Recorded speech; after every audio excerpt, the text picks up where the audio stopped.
Le 7 septembre 2025, tout bascule au Burkina Faso.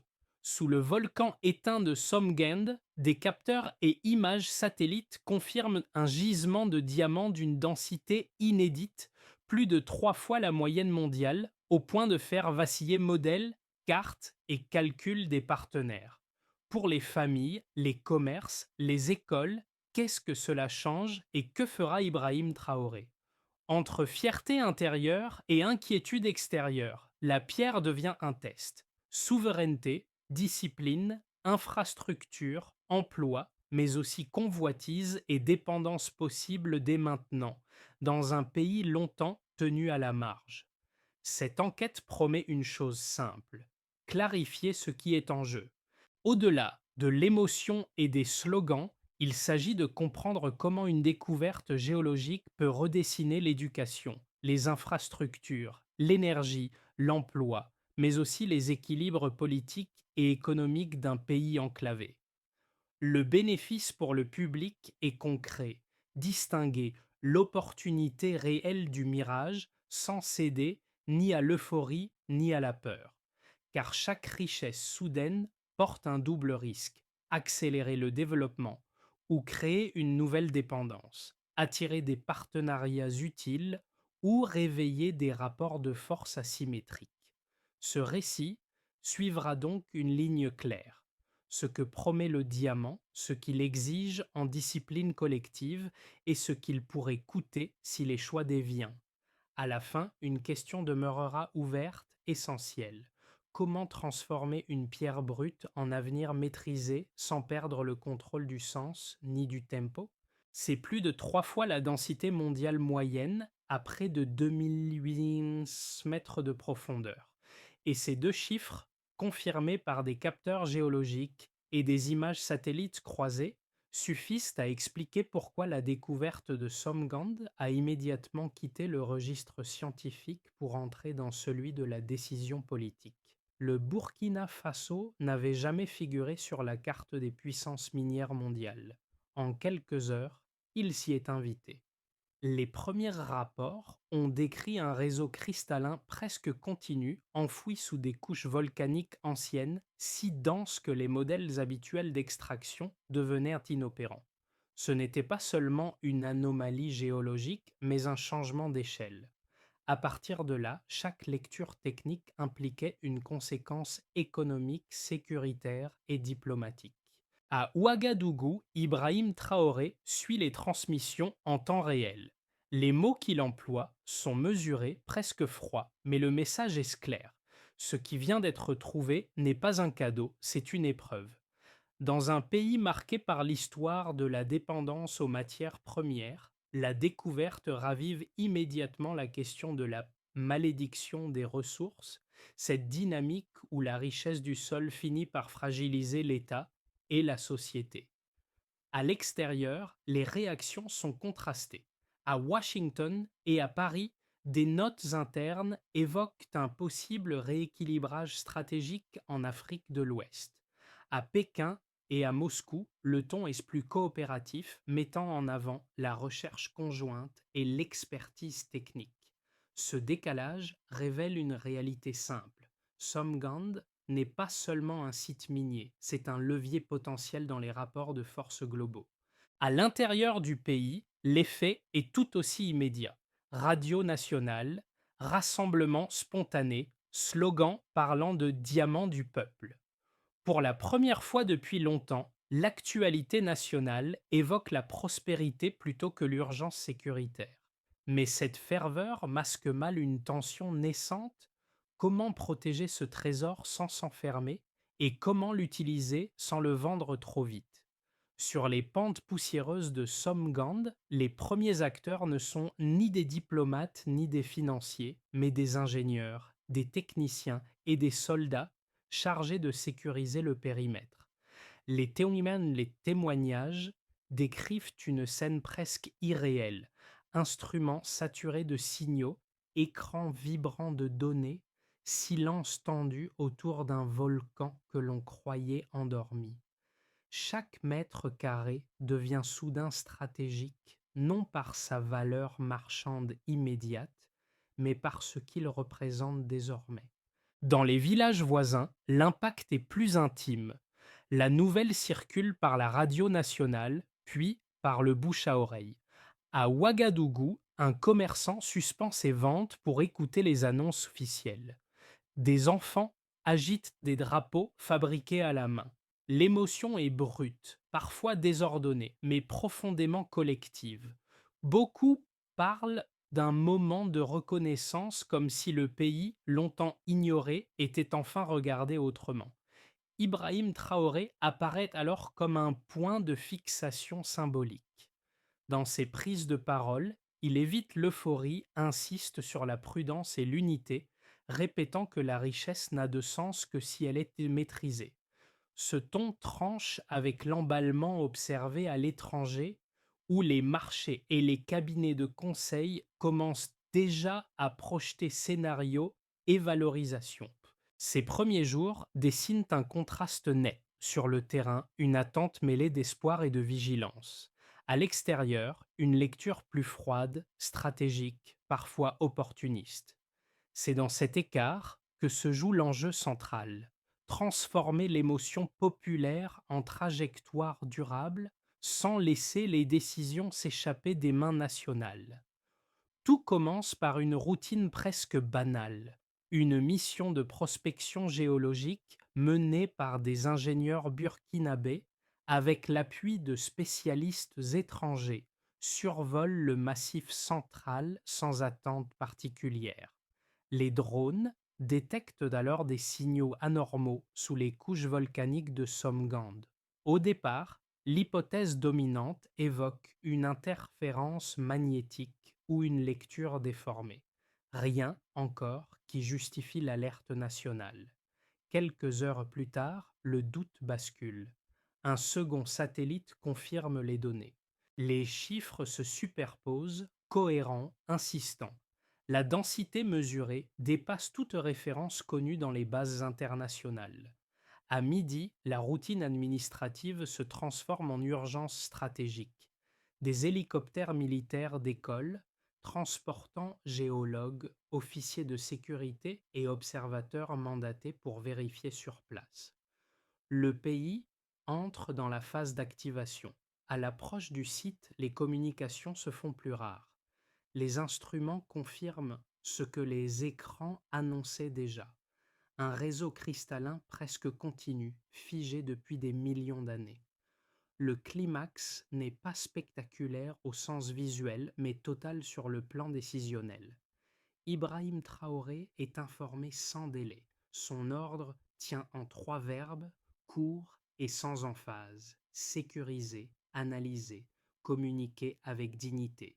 À cet instant précis, la découverte cesse d'être une donnée scientifique pour devenir un acte politique.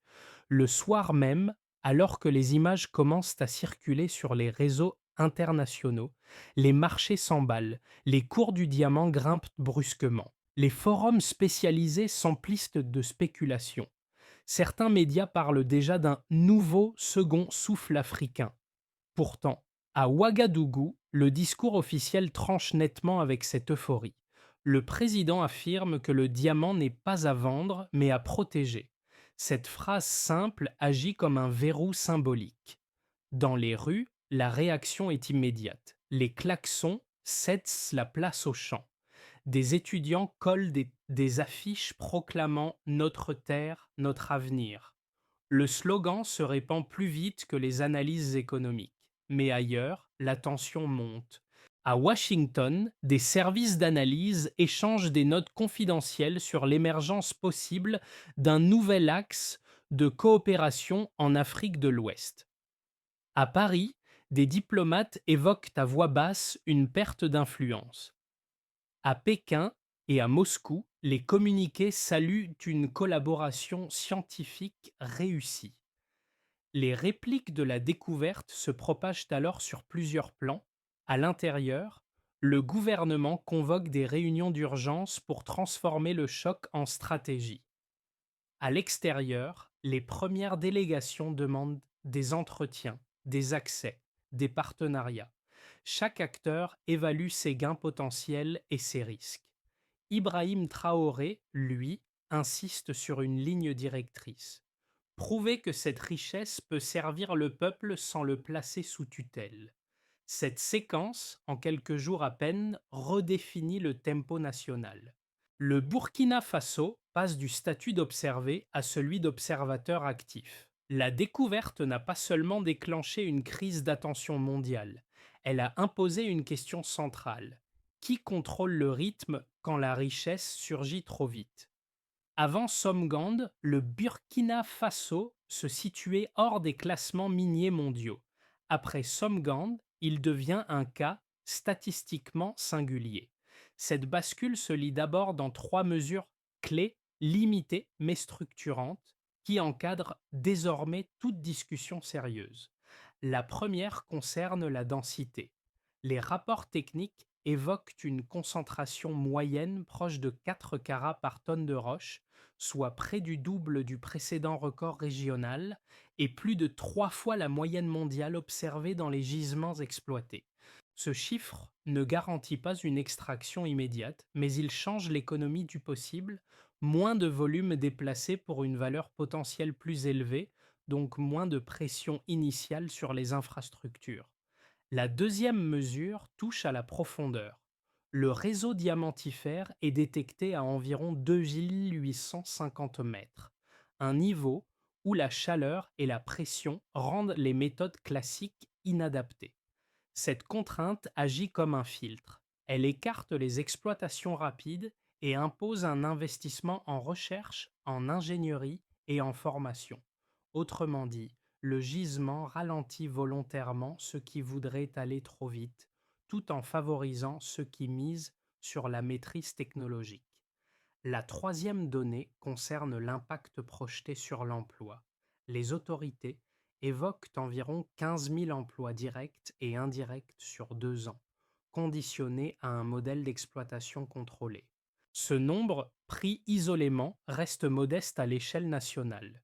Mais son effet réel réside ailleurs. Chaque poste est lié à une exigence de compétences locales, de transfert de savoir et de stabilité institutionnelle. Ibrahim Traoré utilise ces chiffres comme un cadre moral autant qu'économique. Dans ses interventions, il rappelle que la valeur ne se mesure pas uniquement en carats ou en revenus, mais en capacité à transformer une ressource brute en capital humain. Le passage du niveau de départ, marqué par une pauvreté structurelle, au changement recherché, une souveraineté scientifique progressive, devient ainsi lisible et mesurable. Pour les économistes, cette approche ressemble à une équation volontairement prudente. Les gains potentiels sont ralentis, mais les risques systémiques le sont aussi. Pour les partenaires étrangers, les chiffres signalent une opportunité encadrée, non une ruée libre. Pour la population, ils offrent un repère concret, moins spectaculaire que les slogans, mais plus durable. Ces données ne promettent pas un miracle.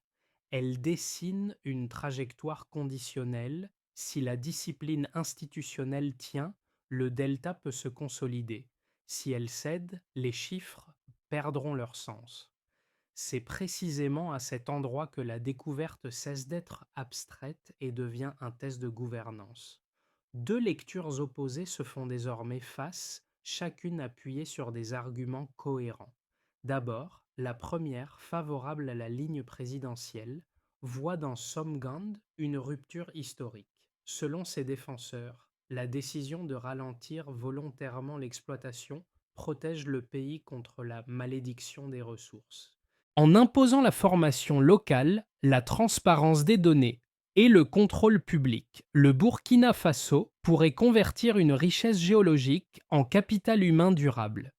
Ils soulignent aussi que la rareté technique liée à la profondeur du gisement crée une barrière naturelle contre les acteurs opportunistes et favorise une montée en compétences nationales. À l'inverse, les critiques formulent une inquiétude structurée. Pour eux, retarder l'exploitation comporte un coût réel. Le pays reste confronté à des besoins immédiats en infrastructures, en sécurité et en services publics. Reporter les revenus pourrait accentuer les tensions sociales si les attentes populaires, nourries par l'annonce de la découverte, ne trouvent pas de traduction rapide dans la vie quotidienne. Certains observateurs étrangers ajoutent que la centralisation des décisions accroît le risque d'isolement économique et de dépendance à un cercle restreint de partenaires. Entre ces deux positions, une donnée commune s'impose: le gisement a déjà modifié l'équilibre des projections nationales. Les partisans comme les sceptiques reconnaissent que le Burkina Faso ne peut plus être analysé avec les mêmes grilles qu'avant Somgand. La question n'est plus de savoir si la richesse existe, mais comment elle est gouvernée dans le temps. Ibrahim Traoré répond rarement directement aux critiques. Sa stratégie consiste plutôt à déplacer le débat. Il insiste sur les indicateurs vérifiables, sur la publication régulière des données et sur l'implication progressive des communautés locales. Ce choix n'éteint pas la controverse, mais il la canalise vers des critères mesurables plutôt que des promesses abstraites. Au fond, ce face-à-face intellectuel révèle une tension classique mais amplifiée par l'ampleur de la découverte. Faut-il aller vite pour répondre à l'urgence ou lentement pour préserver la souveraineté? Le diamant n'apporte pas la réponse. Il oblige simplement le pays à la formuler lui-même, sous le regard attentif du monde. Sous la couche diamantifère de Somgand, les équipes identifient des strates de minéraux rares utilisés dans les batteries, les satellites et certaines technologies de défense. Cette information, confirmée après recoupement des premières analyses, change immédiatement la nature du dossier. La découverte cesse d'être uniquement économique pour devenir stratégique, avec des implications qui dépassent largement le cadre national. Pour Ibrahim Traoré, cette révélation agit comme un point de bascule. Jusqu'ici, l'enjeu principal portait sur la gestion d'une richesse visible et symbolique. Désormais, il s'agit aussi de maîtriser des ressources sensibles, convoitées dans un contexte mondial marqué par les tensions technologiques et la compétition industrielle. Le gisement n'est plus un trésor à valoriser, mais un levier à manier avec prudence. Cette couche invisible reconfigure les priorités. Elle renforce la nécessité de contrôle public, justifie la lenteur assumée des décisions et explique la multiplication des consultations internes. Le discours présidentiel évolue subtilement, moins centré sur la prospérité immédiate, davantage sur la responsabilité collective et continentale. La richesse devient dangereuse si elle n'est pas partagée, selon ses mots. À l'extérieur, la révélation alimente de nouvelles lectures. Certains y voient une opportunité de coopération renforcée, d'autres un facteur de crispation supplémentaire dans une région déjà scrutée. Pour le Burkina Faso, une chose est désormais claire. Somgend n'est plus seulement un site minier, mais un nœud stratégique qui impose de redéfinir la trajectoire nationale avec une vigilance accrue. Pour l'État burkinabé, la première conséquence est institutionnelle. La découverte impose un changement de posture. Les ministères concernés passent d'une gestion de pénurie à une logique d'anticipation. Budget, cadre juridique et priorités de planification sont revus à l'aune d'une ressource stratégique à long terme. Ibrahim Traoré insiste sur un point précis: la crédibilité de l'État se jouera moins sur l'annonce des revenus que sur la constance des règles. Cette orientation se traduit par des clauses de contrôle public renforcées et par l'idée que chaque décision doit pouvoir être expliquée, documentée, mesurée. Pour les entreprises, nationales comme étrangères, l'effet est plus ambivalent. Les groupes miniers internationaux multiplient les propositions de partenariat attirés par la densité exceptionnelle du gisement. En réponse, le gouvernement introduit une règle claire: un contrôle national majoritaire dans toute structure d'exploitation. Cette exigence refroidit certains investisseurs, mais en rassure d'autres, notamment africains, qui y voient un cadre plus lisible. Les acteurs locaux, eux, commencent à se positionner non comme sous-traitants, mais comme partenaires techniques en devenir. Pour les citoyens, l'impact se manifeste de manière progressive. Dans les écoles et les universités, de nouveaux programmes orientés vers la géologie, l'ingénierie et la science des matériaux sont annoncés. Les chiffres avancés parlent d'environ 15 000 emplois directs et indirects projetés à moyen terme, mais l'effet le plus visible est symbolique. Beaucoup perçoivent la découverte comme une reconnaissance tardive de leur valeur collective. Ibrahim Traoré, lors de ses déplacements, répète que le diamant n'est pas une fin, mais un point de départ pour la dignité nationale. Pour la région, enfin, Somgand agit comme un signal. Le Mali, le Niger, la Guinée et d'autres pays observent attentivement l'expérience burkinabé. Des délégations se rendent sur place, des discussions techniques s'ouvrent. La région, longtemps décrite uniquement à travers l'instabilité, commence à produire un autre récit, celui de nations cherchant à construire des modèles endogènes de valorisation des ressources.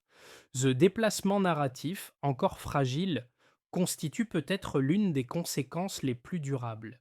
Ces quatre cercles ne produisent pas les mêmes effets au même rythme, mais ensemble, ils montrent que la découverte dépasse largement le cadre minier. Elle agit comme un révélateur, forçant chaque acteur, interne ou externe, à clarifier sa position face à un pays qui revendique désormais le droit de choisir son tempo. À la suite de la découverte, les autorités burkinabées élaborent trois trajectoires plausibles pour l'année à venir, non comme des prédictions, mais comme des cadres de décision. Chaque scénario repose sur des choix de rythme, de partenaires et de gouvernance. Le scénario de base est celui de la stabilisation contrôlée. L'exploration progresse sans accélération brutale, les données sont publiées régulièrement et les premières infrastructures de recherche voient le jour. Les revenus restent en somme limités mais lisibles. Les coopérations techniques se concentrent sur la formation et la mise à niveau des capacités locales. La croissance est modérée, mais la confiance institutionnelle se renforce progressivement à l'intérieur comme à l'extérieur du pays. Le scénario optimiste suppose une coordination régionale plus large. À travers des accords africains et des partenariats sud-sud, le Burkina Faso devient un pôle de référence en matière de gestion souveraine des ressources stratégiques. Les universités attirent des chercheurs, les jeunes ingénieurs trouvent des débouchés locaux, et le pays gagne en influence sans dépendre d'un acteur unique. Dans cette configuration, Ibrahim Traoré apparaît moins comme le gestionnaire d'un gisement que comme l'initiateur d'un modèle exportable. Le scénario pessimiste, enfin, repose sur une dégradation de l'environnement politique ou sécuritaire. Des tensions internes, des pressions extérieures ou des défaillances de gouvernance pourraient fragiliser la discipline initiale. La richesse deviendrait alors un facteur de division. Les investissements se feraient non plus volatiles, la confiance s'éroderait et la découverte risquerait de reproduire les schémas de dépendance que le pays cherche précisément à éviter. Ces trois trajectoires partagent un point commun. Aucune n'est automatique. La découverte n'impose pas un avenir, elle ouvre un éventail de possibles conditionnés par des choix concrets. La recommandation centrale qui émerge est simple: privilégier la cohérence sur la vitesse et la lisibilité sur l'effet d'annonce. Dans un contexte aussi exposé, la capacité à tenir une ligne compte davantage que la promesse d'un gain rapide. Pour une partie de la population, la découverte de Somgend reste abstraite tant qu'elle ne se traduit pas dans le quotidien. Pourtant, des signaux discrets commencent à apparaître. Dans certaines écoles, les programmes s'ouvrent davantage aux sciences appliquées, à la géologie, à l'ingénierie. Pour des familles qui associaient l'avenir à l'exil ou à l'informel, cette orientation change la projection possible. Le savoir redevient une option locale. Pour les jeunes diplômés, l'effet est plus direct. Des ingénieurs et techniciens, jusque-là tentés par le départ, évoquent désormais des perspectives sur place. La vision portée par Ibrahim Traoré agit comme un facteur de rétention symbolique. Elle ne garantit pas un emploi immédiat, mais elle redonne une raison de rester, d'attendre, de se former davantage. Dans un pays marqué par la fuite des compétences, ce déplacement est loin d'être négligeable. Pour les petits entrepreneurs et les commerçants, l'impact est plus diffus mais réel. Le regain de confiance nationale stimule la consommation locale et valorise les produits burkinabés. Certains parlent d'un patriotisme économique encore fragile mais perceptible. Là encore, la découverte ne crée pas la dynamique à elle seule. Elle amplifie un sentiment collectif de reprise en main. Enfin, pour ceux qui regardent le pays de l'extérieur, cette séquence modifie l'image dominante. Le Burkina Faso n'apparaît plus uniquement comme un territoire sous contrainte sécuritaire, mais comme un espace de choix politique assumé. Ce regard extérieur, s'il reste prudent, influence aussi la manière dont les citoyens se perçoivent eux-mêmes. Ces changements ne sont ni spectaculaires ni immédiats. Ils s'installent lentement par touches successives, mais c'est souvent à ce niveau discret et humain que se mesure la portée réelle d'une transformation nationale. Face à l'ampleur de l'enjeu, les autorités burkinabées formalisent une feuille de route en plusieurs étapes, pensée comme un mécanisme de protection autant que de développement. L'objectif n'est pas d'aller vite, mais d'aller de façon vérifiable. Chaque étape est associée à un acteur précis, à un calendrier indicatif et à un critère d'évaluation publique. La première étape consiste à créer une autorité nationale des ressources stratégiques dotée d'une autonomie fonctionnelle. Sa mission est claire, centraliser les données, publier régulièrement les chiffres de production et garantir la traçabilité des décisions. Pour Ibrahim Traoré, cette transparence constitue la première barrière contre la capture privée ou étrangère de la richesse. La deuxième étape porte sur la formation. Un institut national dédié aux métiers de la géologie, de la robotique minière et de la protection environnementale doit accueillir plusieurs centaines d'étudiants par an. Le principe est simple, sans compétences locales, aucune souveraineté durable n'est possible. Le savoir devient ainsi un investissement prioritaire, non un effet secondaire. La troisième étape vise l'énergie et les infrastructures.